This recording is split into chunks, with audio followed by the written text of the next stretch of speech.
Morning. Matthew 28. I was reading in that this morning.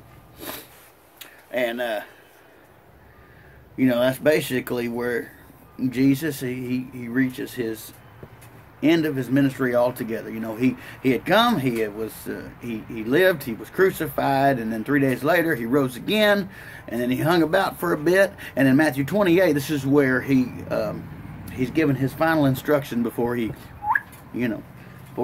ascends into heaven. In this part, we call this the Great Commissioning. All right, and that's where he's commissioning us, sending us out, giving us our marching orders, so to speak. And he says, go and make disciples of all nations. Now, I know you guys have heard this before, but I think we might not understand exactly what it means, because our going out and making disciples, rather than going into the dark and fearful places and spreading the good news, so that the dark and fearful places are kind of hope-filled and joyful.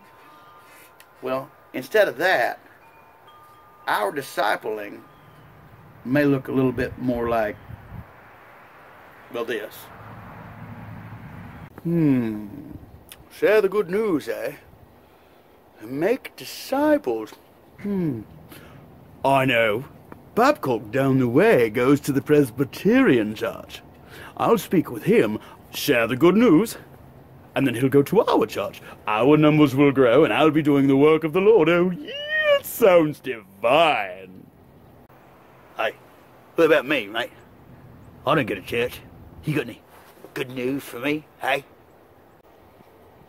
No.